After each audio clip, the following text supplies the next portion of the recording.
Hello, everyone. I hope you and all yours are safe and healthy and happy and in hearty, ready for holidays mood. I really thank you all for joining. I'm Sumit Grover, your host for this session, and it is my pleasure to be among such inspirational leaders, and I cannot wait to learn from their life stories. To our beloved audience, a warm welcome to you all. This holiday season being upon us, I'm sure you had so many things planned. If you're in India on an evening, I'm sure you were ready for some nice dinner or a getaway with long weekend coming up, or maybe trying to finish work quickly based on what time zone you're in. But you chose to be here, which means this matters to you as much as it matters to us. So we are truly grateful for that. Well, talking about the season of joy and giving, or being with the loved ones, or just being thankful, we started with giving a gift of education to girl children, something we do through our Nanhi Kali initiative.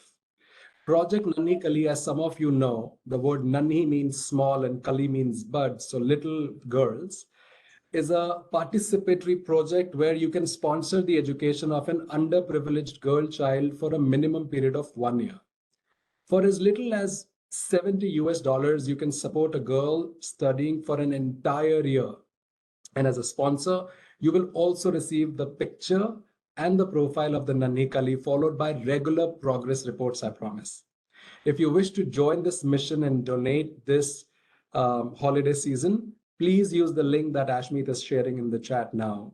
And to know more on how you can join us to our growing list of over 500,000 Nanhi Kalis who are proud and well educated already, thanks to sponsors like yourselves. Let's spread love, smiles, and education this holiday season.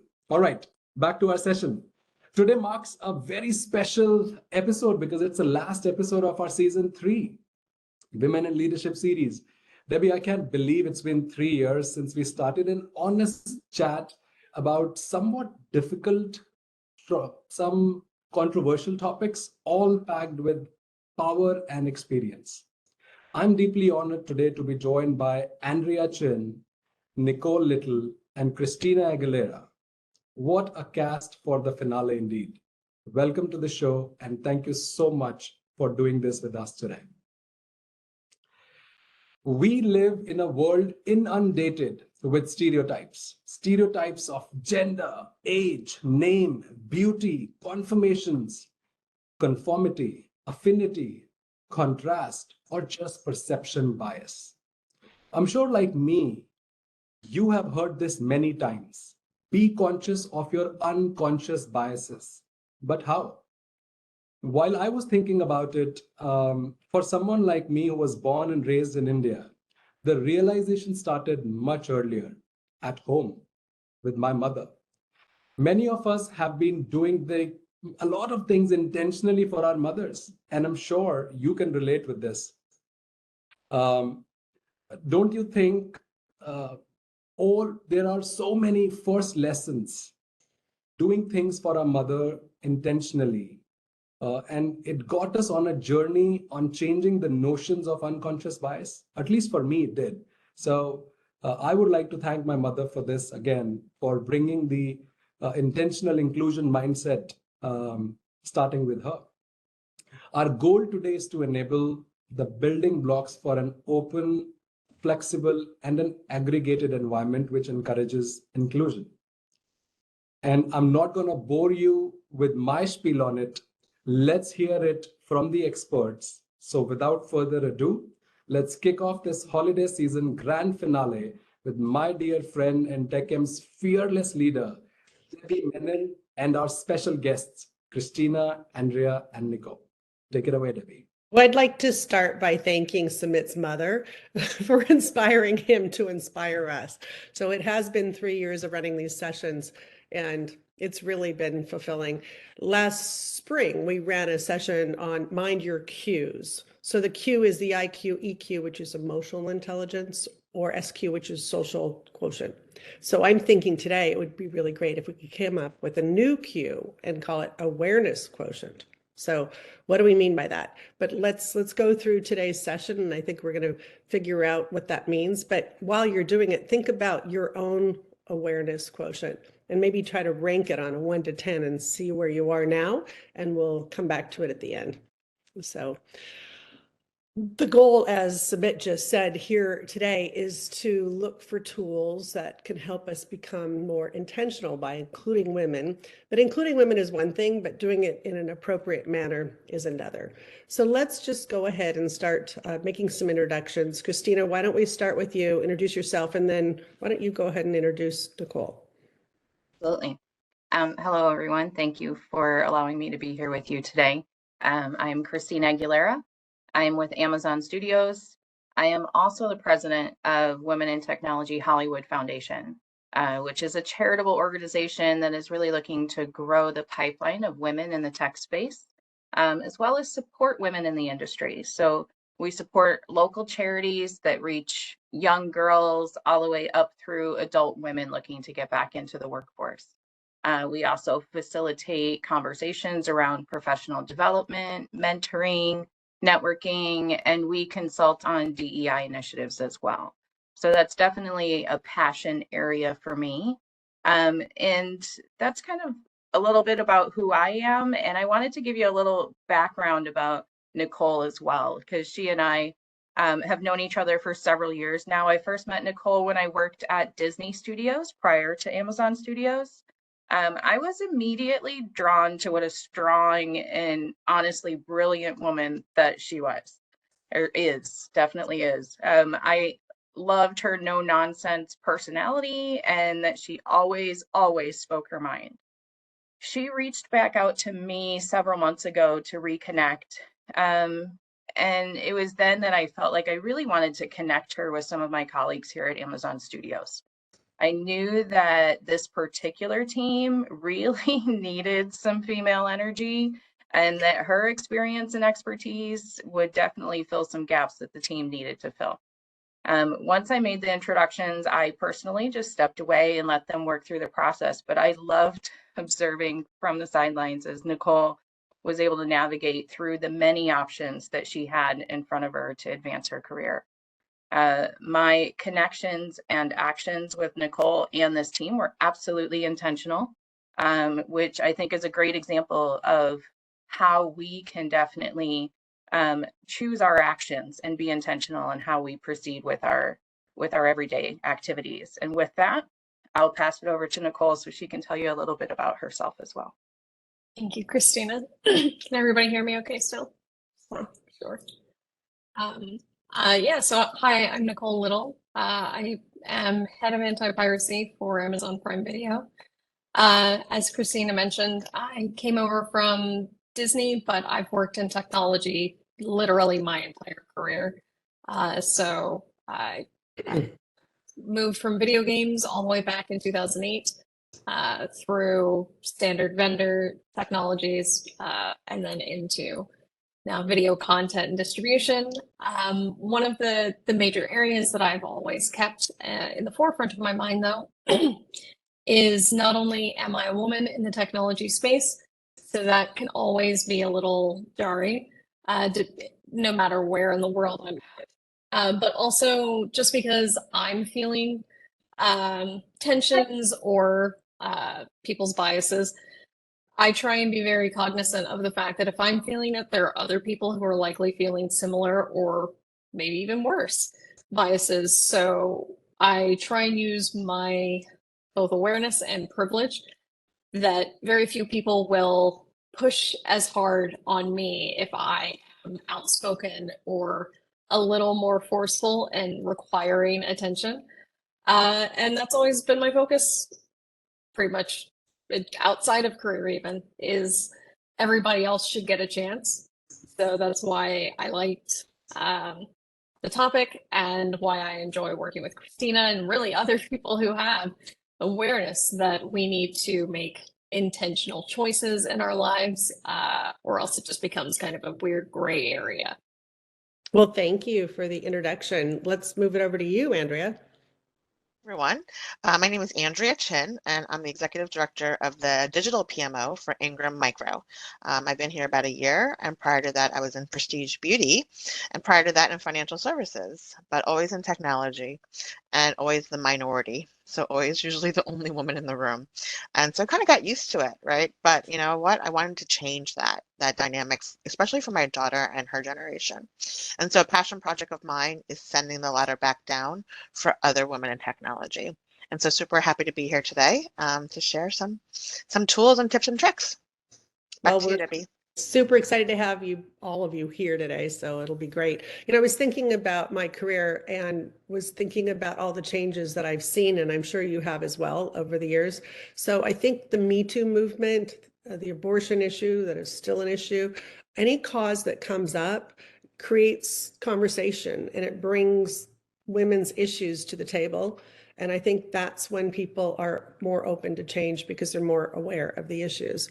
Another big, huge scenario that I've seen is more women supporting women today than ever.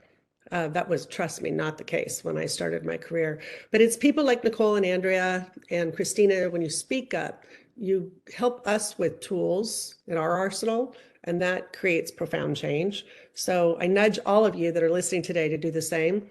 But let's get into this. Let's get into the meat. Let's talk about unconscious bias. It kind of reminds me of something where if somebody drank too much, they're giving an excuse. Okay, they were drunk. Well, guess what? It's the same thing with unconscious bias. You're getting no excuses anymore. But I also wanted to say, since unconscious bias goes to so many different topics and causes, let's stay focused on women for this session. But if you think about a simple equation, okay, A plus B equals C, it's as simple as you get. But when it comes to this topic, it's not so simple. But if you think about the word unconscious bias, and let's say that's your A, and then you're moving it to a conscious awareness, that would be your B. Does it equal intentional inclusion, which would be your C? Sounds simple, so let's try to make it simple for everybody here. So the first question, as I was just saying, let's give no more excuses for somebody to be unconscious with their bias. Who wants to take on that topic? The no excuse policy. Christina. Yeah. So this is an area that I'm incredibly passionate about. The reality is that the term unconscious bias gives individuals an out. And that's not okay. So if someone makes a mistake, they may apologize, they may change their behavior. If they continue to make that mistake, then they haven't learned from it, and it has a negative reflection on that individual.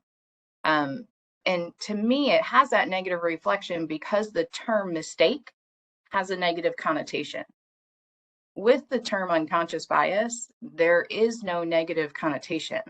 The term alone continues to allow individuals to repeat their behaviors without learning from their actions because it's considered unconscious. And personally, I'm not okay with that. I feel that the term unconscious bias should be removed from our vocabulary. We really need to flip the narrative. We need to hold people accountable for their choices and their actions. And we need to insist that how they treat others becomes an intentional act. We shouldn't be giving them any more excuses to behave poorly. So I really feel passionate in this space, and I'm hoping that today's conversation can help us start flipping the narrative because it's not okay. Okay, I think you did a great job on setting the stage there. So let's kind of go around the horn here and talk about this topic and see what examples we might have. So example would be, have you ever been asked to be in a meeting because you're a woman? And that sounds like a good thing, right? Let's talk about it in a minute. Have you ever been overlooked for promotion? Have you ever been asked to take notes? And unconsciously, it's because you're a woman, you're being asked to take notes. Well, these things happen still on a daily basis, but we need to change the paradigm. So I think it'd be really helpful if you guys could just give us some real life examples and maybe tools on how you handled the situation. So that way it'll help all of us if we come up to the scenario. So Let's start with Andrea. When you were in Singapore, I know you've got a really good story. I don't want to ruin it, so I'm going to let you take it over. Yeah, sure. I had the opportunity to work in Singapore for a year. And, when I got there, and again, I live in New York, so fast talker, I'm saying like, know my stuff, right? And so I walked into a room. It was my first week on the job. And I had my little notepad and I sat at the table, right? It was a pretty large conference rooms with lots of chairs. And so I was just, early, a couple minutes early, kind of getting situated. And, a gentleman walks in and he said, "Why are you sitting at the table and who are you?" I said, "My name is Andrea Chin. I'm here from New York. I'm here to share best practices, etc." And when people were filing into the room, I noticed that all the men sat at the table, but all the women sat in the chairs behind the table, kind of like the overflow, when there are not enough chairs at the table. And so I didn't say anything. I just stood there, and I mean, I just sat there, and I kept on going. And then later, I approached some women, and I said, "Why didn't you guys sit at the table?" And they said, "You have to be invited to be able to sit at the table," right? And I said, "Oh, okay." And so the next day, when I was in the same conference room, I invited them all to sit at the table, right? And that was a statement in itself, right? Because I invited them to sit at the table. And these were managing directors, these were senior vice presidents who had something to say. But unless you're at the table, you're not going to really say it. And so through the course of that year when I was there, I practiced with them. We practiced speaking in meetings. We practiced having our bullets and having our data points. We practiced with each other so that they had a voice and they were heard. And I also amplified when they said something, I would reiterate it. And I would say, "That's a great point, Susan," or that's a wonderful, insight, right? Just so that, it's kind of like plussing their statement, right? Before someone else kind of took credit for their statement because they weren't loud enough or they actually didn't say it with enough, conviction. So that was my story. And I think that a lot of women really it was really powerful, right, for me to come in and then actually flip the narrative, right, Christina? Right? It was like, we were in the meeting. We weren't there to take notes. We were there to contribute, right? And so why would you sit in a 1 hour meeting and not say a single thing, right? That's me. You were hired to talk, right? So, But what I like about your example there is that you watched this happen and then you did something about it. You actually helped these women with tools to provoke change. So that's a great example. Nicole, do you want to jump in on this topic? Any example you might have with tools or how you handled it? So I actually have a new story to share, which sounds weird.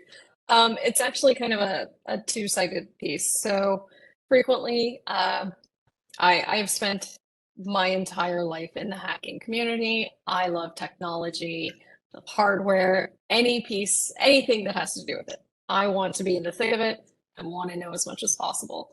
But I also know that some of this carries the obvious bias of what am I doing here? And going to conferences and things like that, I've experienced where people will approach my husband to speak to him because they assume I have come with him to the conference, and he is both aware and gracious enough to immediately shunt them over to me. He even goes as far to say, "I don't know any of this. I can barely turn the TV on," to try and help play it up of, "No, I'm here with my wife who's supposed to be here."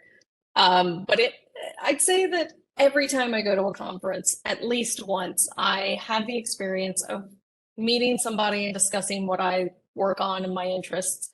And they immediately tell me, "Oh, that's surprising. You don't look like what I would expect." Which for me is always a very jarring question or jarring statement to hear. One, because I don't understand what they mean. And two, it creates the doubt of, what should I look a certain way? And rather than kind of let that sit and fester, I always ask, "Well, what do you mean?" Because I need to know. Why do you think I don't fit in here? Is it my stature? Is it how I look? Is it how I present myself? And sometimes people will unknowingly say really terrible things of like, "I wouldn't expect a woman to have an interest in these things," which is super strange to hear based on visually how I look. that you may not think I have an interest in it, but also sometimes I do hear technically positive things where somebody will say, "Oh, you're very soft-spoken and too well put together. I don't expect for you to be in this space." But either one, they kind of take you aback and show this bias of this area of interest and this career path, really. People assume that you have to be a very specific, rigid form. And if you're a woman here, then you have an even more specific kind of ideal to meet. It's very difficult because you don't know what everybody's ideal might be. So in business settings, sometimes I guess I come across as too not hacker looking, but in other settings, I look too much like a business person. So it's a hard balance to have. Nicole, so I think what you just said there is this scenario happened to you, and what you did is you asked them a question. Why do I not look like somebody that could be in this business? And then however they answer it, you could ask them another question and just keep drilling down into it. So that's a tool on how you can help, with change. So Christina, do you want to jump in on this topic? And also, if I asked you, Christina, could you interview for this job, or could you be in this meeting because you're a woman? How would you respond to that? Well, let me give you some examples, and then I'll definitely share how I'd respond to that. So I think the example that I have, and I think the commonalities between all three of these scenarios, is awareness, and making sure that people are aware of where they have made their assumptions. So I've definitely been in scenarios where I was, the traditional, everyone has experiences this, where I was expected to organize the function or take the notes or get the coffee or, those traditional roles that people seem to assume we should take on as women. But it shouldn't be assumed. So my male colleagues in those scenarios were not asked to take on these roles. And one way that I addressed this simply was directly with the requester in those scenarios, and just make sure that they were aware that there are others that can take on these activities, and it doesn't necessarily need to be me because I'm female. But another way that I've addressed it is with my male colleagues directly. I've been transparent with them as well, and many of them have opted in when they observe this occurring to step up and take on those activities directly, so it wasn't assumed that it should be me, and kind of correct the behavior around me. So I personally also appreciate that, because it doesn't always put the onus directly on myself to address the issue if others see it, are aware, and try to fix it as well. So they're participating in really the solutions. So the support and awareness of your peers in those situations is just as important as the awareness of those directly putting you into a situation. In regards to how I would respond if I was asked to join a meeting just because I was female, or join into this activity because I was female, it makes the assumption of wanting to, or the request of asking you to join because of your gender, is not great. Like, it makes you think, should I have a seat at this table? Am I being asked because of my expertise and my experience? Or am I being asked simply because I'm female? So you have to bring that awareness to those that are putting that request forward, and really kind of fix the situation personally right away. That's what I feel. And I know, Nicole, you and I have talked about this topic as well in regards to being asked to participate just because we're female. What are your thoughts? Yeah, I think in those instances, it's really important not only to address it with the person asking so that they understand, because a lot of times I think that because it's unconscious, they don't realize that they're putting us in a position, even if it's not just a woman, it could be a person of color.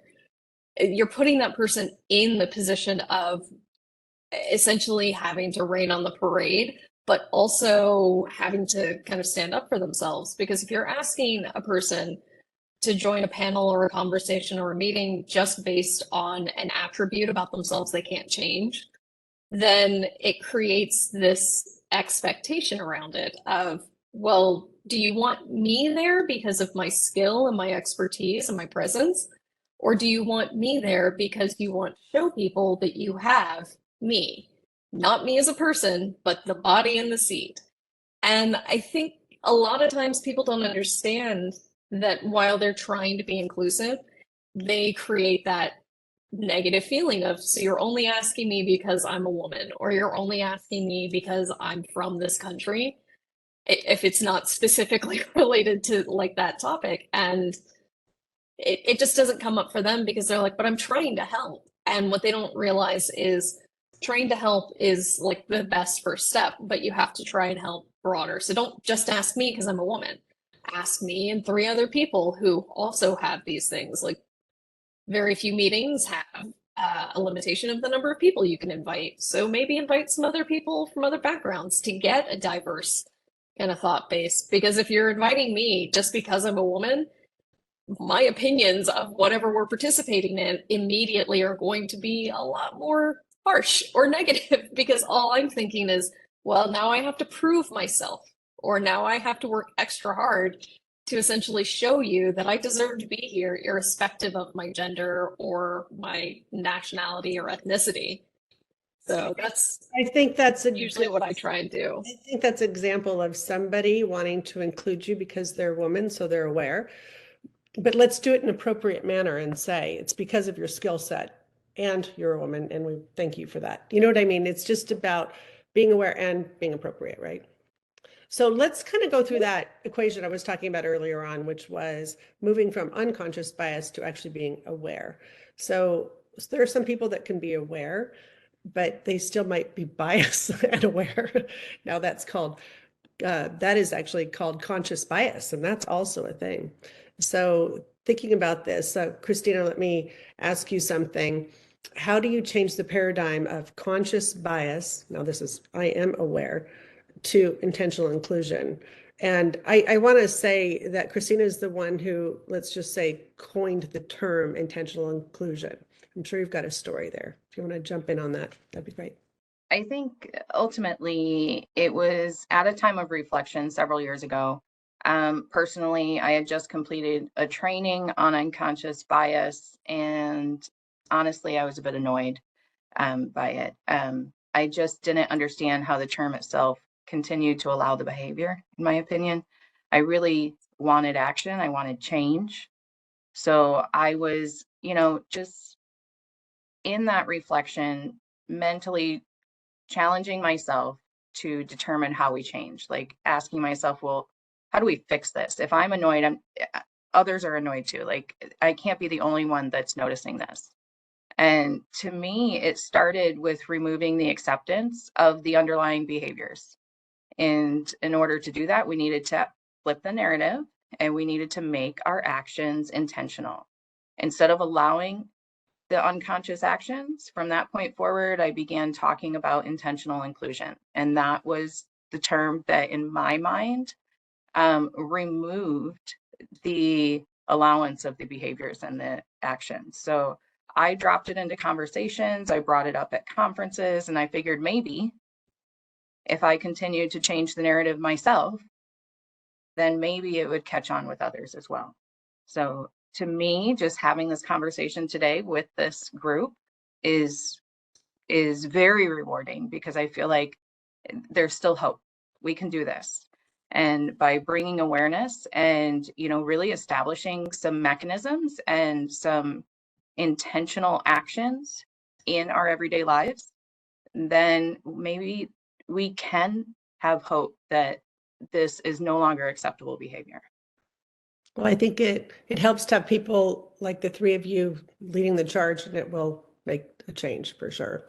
Andrea, do you want to jump in on this discussion on the topic of kind of moving from awareness to intentional inclusion? I lived and breathed it, right? I actually, before Christina even coined the phrase, right? I brought those women from the back to the table, right? And so, a part of what I do on a daily basis is actually, look for the woman to actually, and sometimes it's about planting the seed to say, like, I'm going to mention you in today's meeting, right? I'm going to point to you and I'm going to ask you to have a point of view, right? And so people are like, oh, really? And I'm like, yeah, because you have, a data point, a valid data point and a really good one. And so I'm going to amplify your voice in this meeting.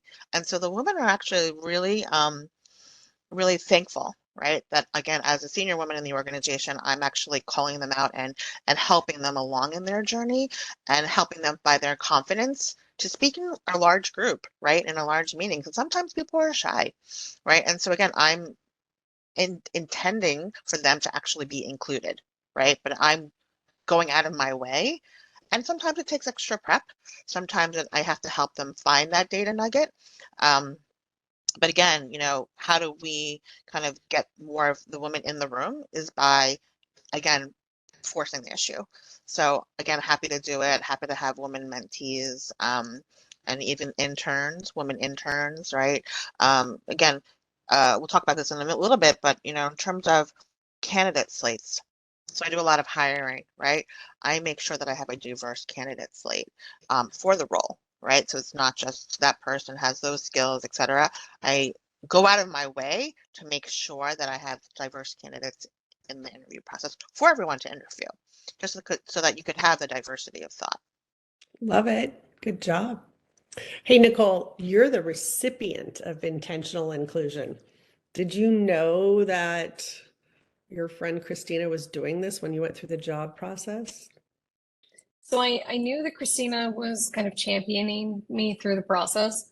But to be honest, I hadn't really considered it as like an intentional inclusion.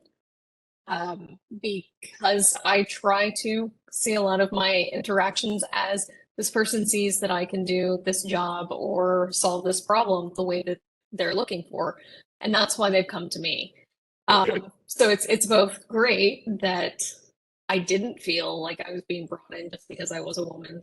But also it is nice to know that somebody not only brought me in because of my skills, but it's an additional benefit that I can also bring a diverse mindset to the group. So that was great. I know sometimes it can feel a little awkward if you don't know maybe that you're being brought in intentionally, because even if it's just the two of you or a smaller group, it does feel a little not uncomfortable. Just it's like when you first put on a pair of shoes. You're like, well, I'll get used to them and it'll feel fine. But if you first notice the sensation of I have attention on me now, it can be a little jarring. But like I said, it is nice and it feels validating. Good. I'm sure you're happy to be the recipient. Let's talk about tools. We had mentioned a mechanism that can help a corporation go from unconscious to conscious to intentional. Christina, I think you've got an example of that. I think from this conversation, you can really hear that like the folks in this chat right now we're conscious, we're aware, we intentionally change our actions. But for those who are not aware or less aware, in order for them to change their actions and change how they behave, then we have to establish mechanisms. And in my opinion, we have to establish those consistencies and expectations in our everyday activities so that they practice and the expectation and actions are set for them. So for an example of a mechanism that I can think of, and Amazon's pretty good at it, is in the hiring practices when we are considering candidates or particular candidates are going through the interviewing process.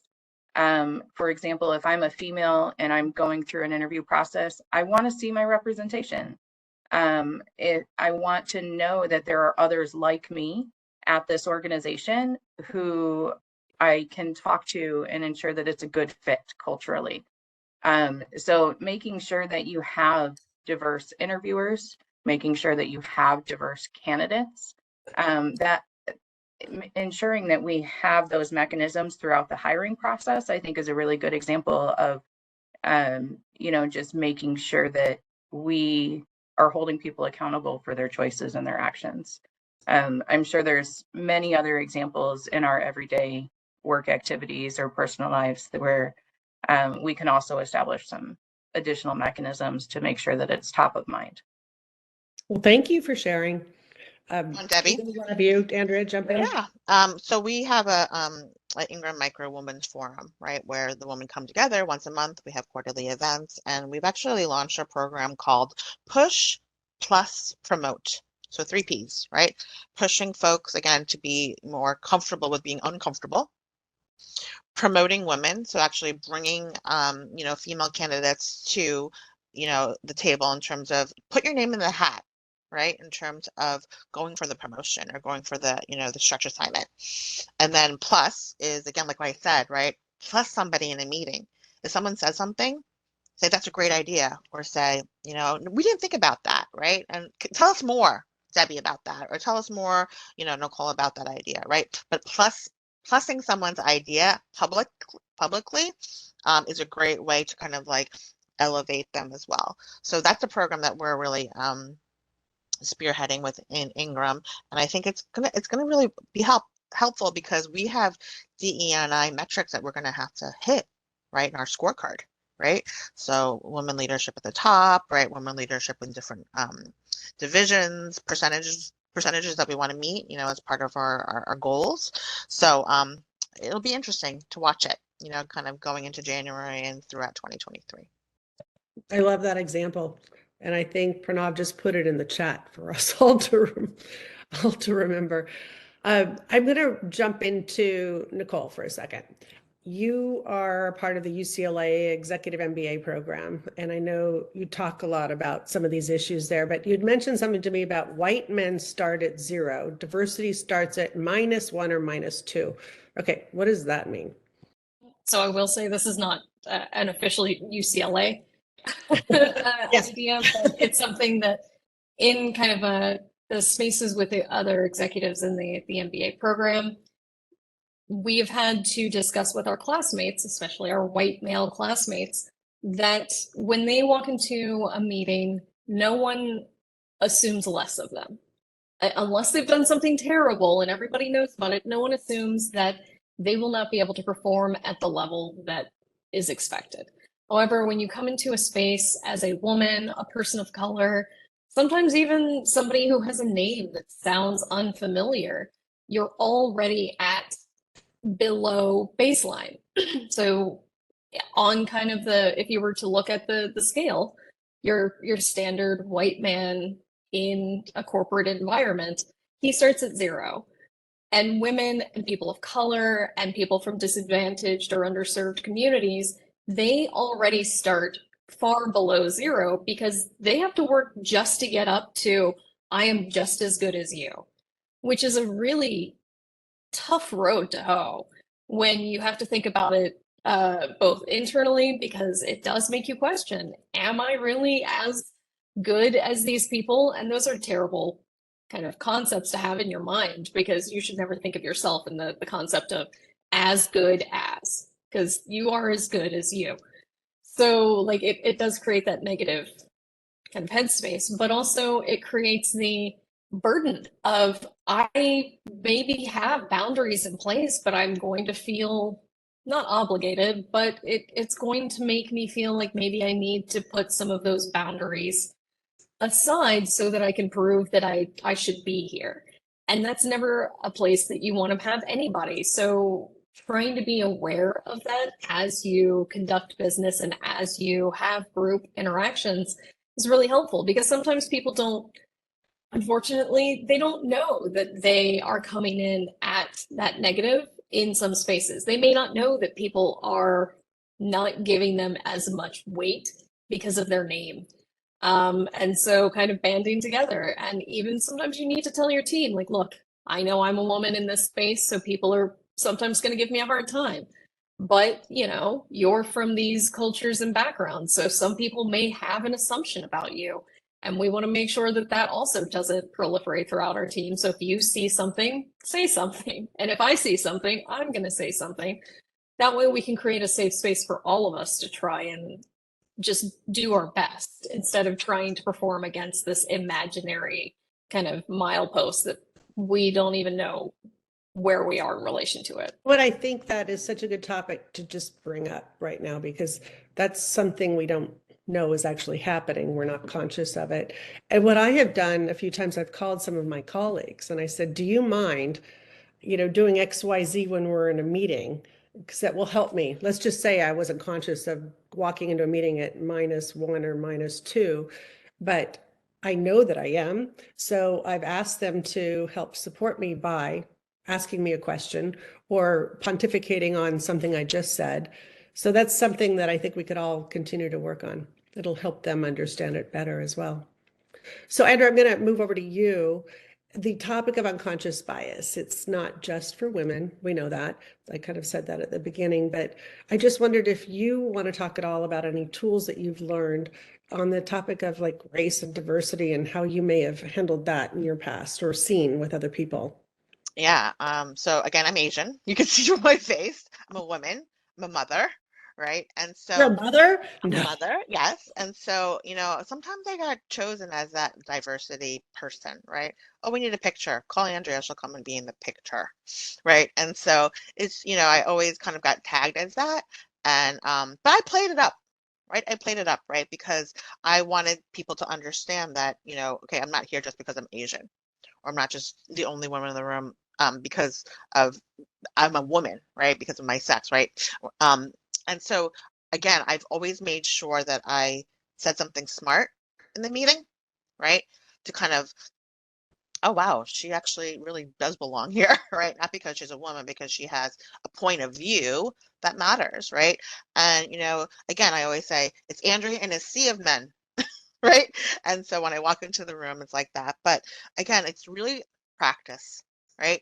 And it's again working with other women, getting them kind of comfortable speaking up, right? And I think that take a mentor, tag a friend, right? Um, bring someone along with you, right? And then it becomes easier, right? I can walk in a room and I can actually command the room sometimes when it's men, because men will have their own points of view, and I just say, stop. You guys are not looking at it from this angle, right? And then that light bulb goes off, and like that, they have that aha moment, right? Because they just don't have that sometimes, that perspective, right? And there's also so many other things. And I was going to talk about this a little bit later, but liken it like an iceberg. Okay, an iceberg, and I've been to Alaska a couple times, but you see this iceberg kind of floating around out there, but you only see the part above the waterline, right? But there's a whole huge thing going on underneath, right? And that's with everyone, right? Everybody, you just see kind of the top, but you really kind of understand what's below and more in depth, right? And so, something that I've done this year intentionally is really just getting to know people at a more deeper level, not just because they look like that or because they talk like that, right, Nicole? But really getting to understand them, right? And so Ingram was great in terms of people first. And so, hey, are you not happy in your job? Because you seem a little off, right? What do you want to do? Let's get you over there where you actually will be happier, right? Have a purpose, right? And so just because someone's like good at coding and then you're keeping them in this little box, but really understanding what motivates them, right, to make them successful. And so those are my pearls of wisdom. Okay, I love the underwater. Iceberg. The iceberg, that's good. Christy, I'm going to move over to you. You are the president of WITH. What is WITH and why are you the president? So WITH is Women in Technology Hollywood Foundation. So we are officially a charitable organization as of 2019, 2020 timeframe, where we became a 501c3 as a nonprofit. And really, I've been involved with WITH since the inception, which was about 8 years ago. And it's definitely been an area where I've been drawn to help. I want to contribute. I want to see growth. I want to see change. And I've naturally been the type of person who has just become a mentor to many individuals that I know, whether it's personally or professionally, whether I've worked with them or not worked with them. Um, I enjoy that. That's what gives me energy. That's what drives me. That's what I'm passionate about. I want to ensure that everyone feels supported and they have the right environment where they feel safe, um, and where they are set up for success.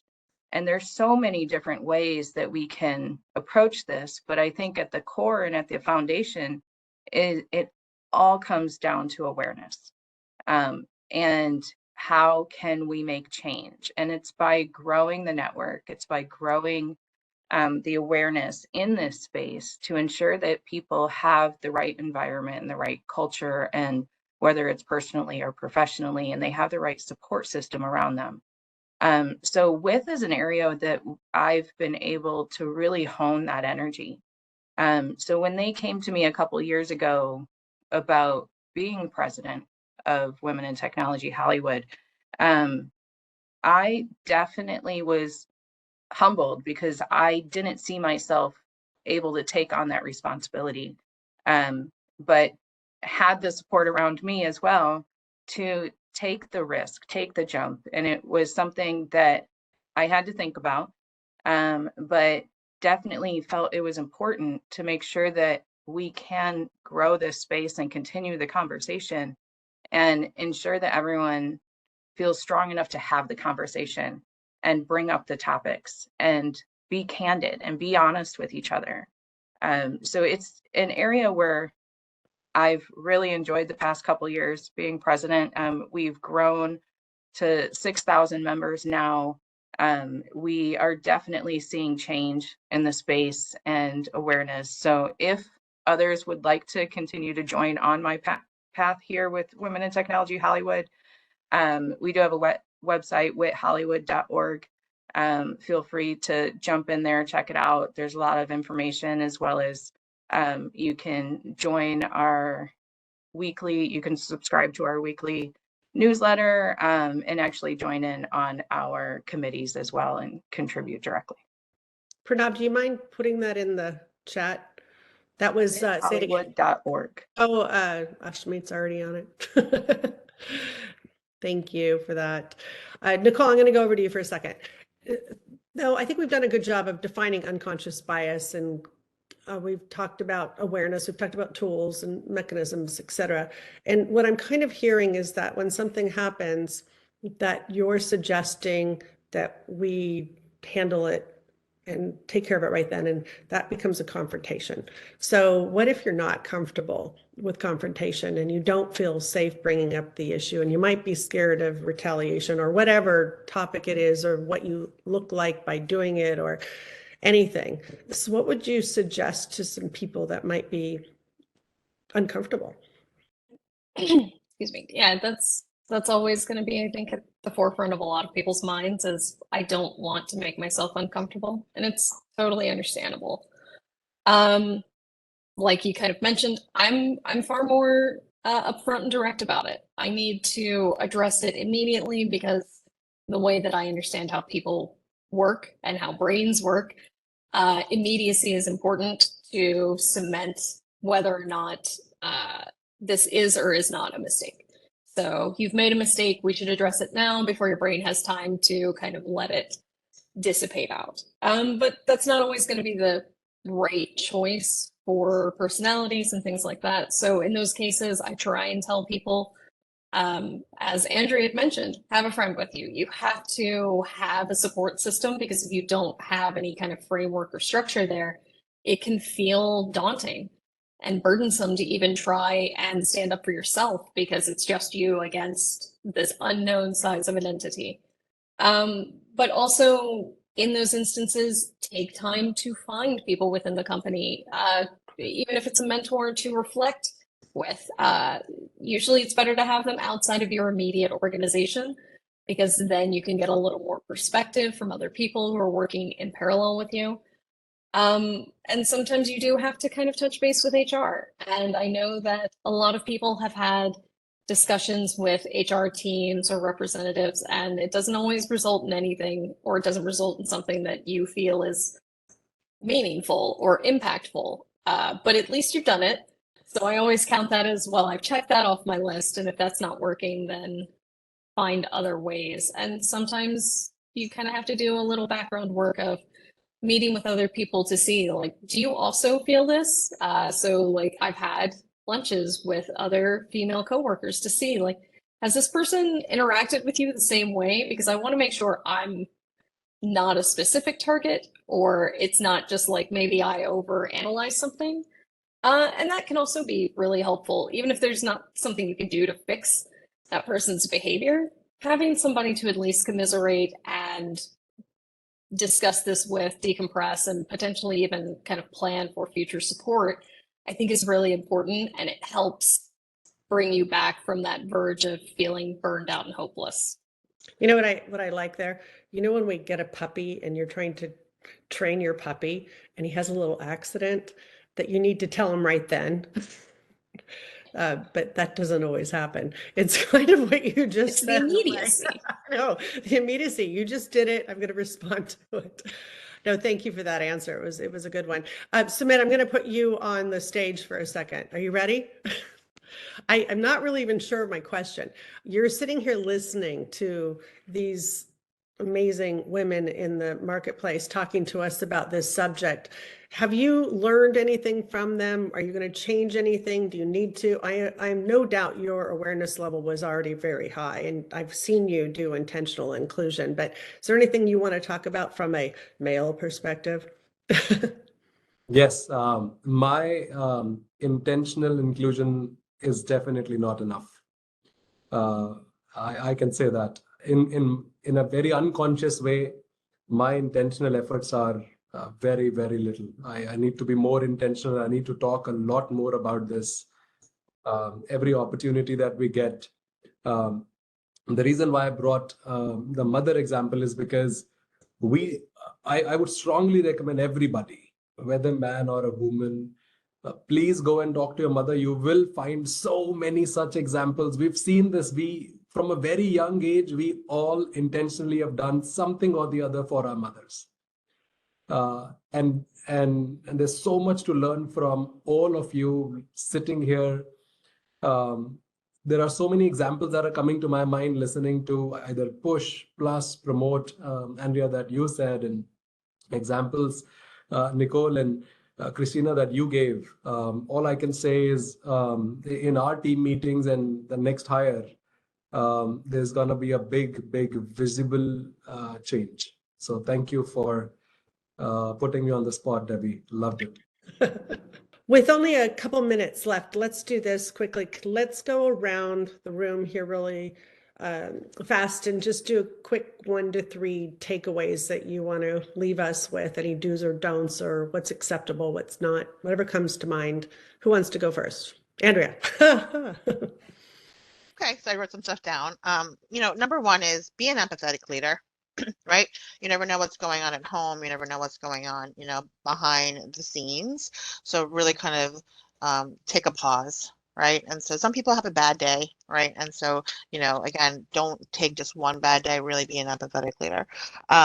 Number two, and this is interesting, I just came from a conference, and women are over-mentored but under-sponsored. Okay, so just let that sink in, right? Oh yeah, we'll have mentors all day long, but no one's sponsoring us in the room when we're not in there, right? And so again, let's be intentional about that. And then again, break through the ceilings, guys. This is our opportunity. Break through the glass ceiling. For me, I have a bamboo ceiling, so I have to break through the bamboo ceiling and the glass ceiling. So it's lots of ceilings to break through. But if it's not us, right, then who is it? Right. And so, and have the conversation. And people know, like, oh yeah, Andrew's like breaking through that bamboo ceiling, right? Like, but say the words, right? Because then that really hits people, because it's like a visual, just like the iceberg thing, right?